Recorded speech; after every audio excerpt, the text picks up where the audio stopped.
talked already about using IMM to kind of think about, how objectives and incentives are aligned within a structure, right?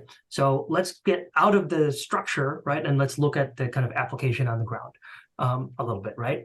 So, one of the most exciting kind of new developments in the space, which Chrissy actually mentioned earlier in this conversation, is around impact-linked performance, impact-linked compensation, in particular for fund managers, right? So a dear friend and colleague of mine, Ani Patent Power, wrote an op-ed a little while back, kind of throwing down the gauntlet, saying, well, if you're going to call yourself an impact fund manager, you should have impact-linked compensation in your own fund, right?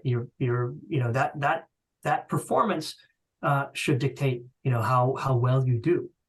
My colleague Aaron and I wrote a response to that where we talked about, we agree, but it's complicated, and here are the 7 things you need to think about when you're trying to implement that, right? So there's a study that's been done of kind of all, if not most, of the impact link funds out there in the market.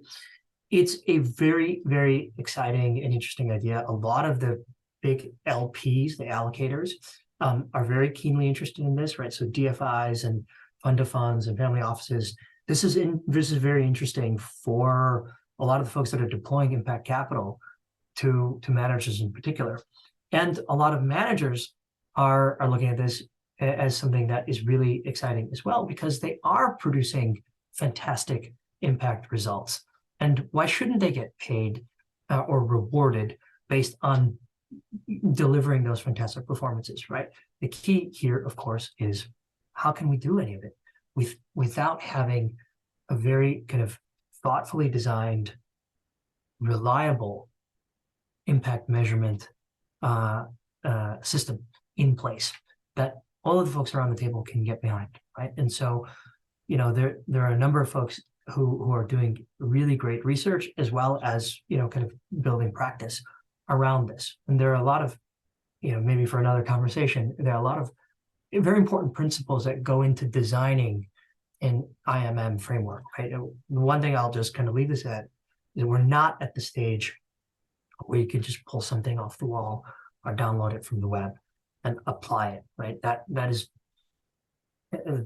never been, in my experience, the right way to go. A lot of those provide a really fantastic starting point,